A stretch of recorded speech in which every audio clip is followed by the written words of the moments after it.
Trinidad and Tobago are the southernmost islands of the Caribbean archipelago.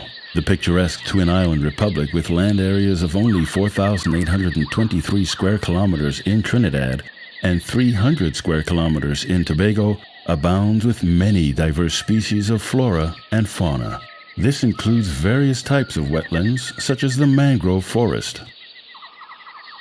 In the past, wetlands were merely considered swampy wastelands. However, this perception is changing as persons become aware that wetlands are highly beneficial, life-saving, and life-giving ecosystems.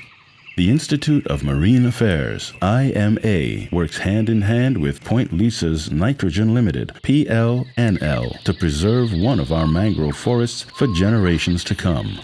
PLNL was formed in 1998 and operates a 1,850 metric ton single-train ammonia plant north of the Couva River and Carly Bay. It occupies 22.3 hectares of the reclaimed mangrove forest and former sugar plantation. Both PLNL and IMA monitor the mangrove in the Gulf of Paria, west of its plant site, 2 to 4 times annually. PLNL then executes the research-based recommendations of the IMA so as to effectively manage the resource. As part of their corporate social responsibility, PLNL monitors the water in the mangrove with the help of an independent lab twice annually in the dry and rainy seasons.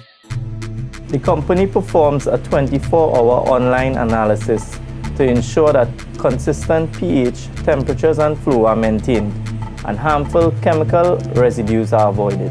The monitoring of these parameters is necessary as a preventative measure to protect the mangrove and also conforms to the Environmental Management Authority's water pollution rules.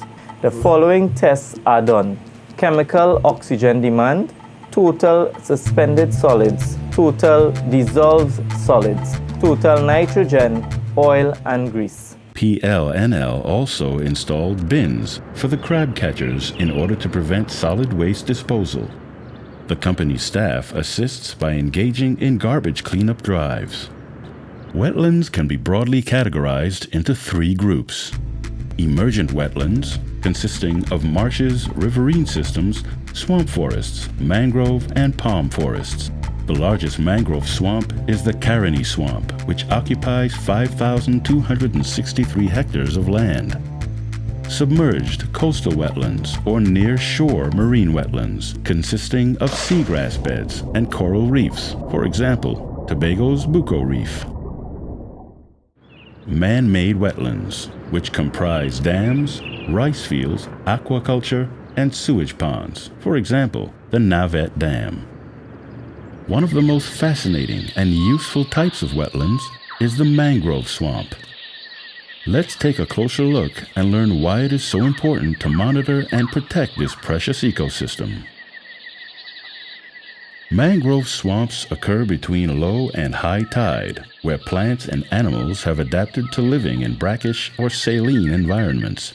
In Trinidad and Tobago, there are 7 species of mangroves, which are broadly classified as red, white, and black mangroves.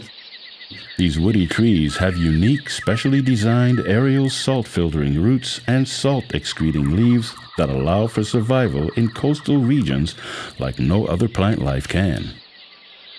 Trinidad and Tobago has lost more than 50% of its original wetland areas. In fact, the ones that survived have been severely diminished due to population growth, urbanization, industrialization, agriculture, and tourism in coastal areas and environs. This process did not happen overnight, as the modification of wetlands date as far back as 1787. It first occurred when the St. Anne's River was diverted to accommodate the expansion of the city of Port of Spain. More recently, mangroves were cleared to accommodate the Audrey Jeffers Highway, the Jean Pier Complex, and Movietown Shopping Complex. In the Couva, Claxton Bay area, 500 hectares of mangroves were reclaimed in 1979 for the construction of a Point Lisa's industrial park and deepwater port. The mangrove forest provides so many benefits that it's hard to imagine life without it. It provides a habitat for fish and shellfish, It supplies us with food in the form of fish, mussels, conch, crabs, shrimp, and wild meat, thereby alleviating poverty. It serves the community socioeconomically by generating an honest income for many fishermen in the area. To magnify the swamp's benefits, it also provides fresh water, fiber, fuel, and charcoal. The Millennium Ecosystem Assessment reports that the annual world market value of seafood from mangroves is estimated to be between US $7,500 and US $167,500 per square kilometer. 40% of the world's population lives within 100 kilometers of a coastline. Mangroves are a natural and inexpensive way to protect human life and property from the ravages of storms to which we are so susceptible in the Caribbean. The mangrove forest reduces the impact of storms, floods, and erosion. Because of its elaborate root structure, mangrove forests act as a buffer to reduce the full impact of wave energy.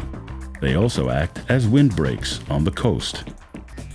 We can learn from the Asian tsunami of 2004, since studies show that areas with mangrove forests still intact suffered less impact than areas where mangroves were removed. In fact, more coastal vegetation could have reduced the tsunami flow pressure by as much as 90%, eliminating much of the devastation. On the home front, much of Trinidad and Tobago's coastline is the prime location for housing, industry, tourism, and infrastructure. It's now easy to see why the protection of one of our nation's prime resources is so important. Many people do not know that the beauty and culture of the islands lies within the mangrove forest. This is transferred via education, religion, recreation, and tourism. The Caroni Swamp is a prime example of one such tourist attraction, which receives an estimated 16,000 visitors annually. Our mangrove forest also provides food via leaf litter and forms a part of this highly integrated food chain which supports an abundance of marine life. It provides the nursery areas for juvenile species that spend their adult lives in other ecosystems such as coral reefs and seagrass beds. In Tobago, coral reef fishing is estimated to generate between US $0.7 million and US $1.1 million annually. Mangroves function as systems of nutrient storage, recycling, and processing. Mangroves can also absorb carbon dioxide, therefore playing a key role in addressing climate change. Mangroves form part of our ethos and contribute greatly to the future survival of this planet. It is of great importance that we all work together to preserve this vital ecosystem. Studies show that Trinidad and Tobago has a limited capacity to adapt to relative rises in sea level. Consequently, we are quite prone to damage from natural disasters due to our infrastructural capacity, small landmass, and high population density and growth rates. Mangroves protect our vulnerable coastline and coastal communities. The majority of our mangrove forests have been negatively impacted by the effects of urbanization and industrialization, which have resulted in loss of mangrove through pollution or reclamation. There are, however, some positive signs as we see mangrove extending seawards into the Gulf of Paria upon extensive mudflats. There are several recommendations for which we can preserve our nation mangroves. These include the designation of protected areas, replanting of trees, zoning rules for building, and of course, raising public awareness. More public-private collaborative efforts like the one between the IMA and PLNL would certainly assist in ensuring that our children can enjoy life in this sweet twin island paradise for many generations to come.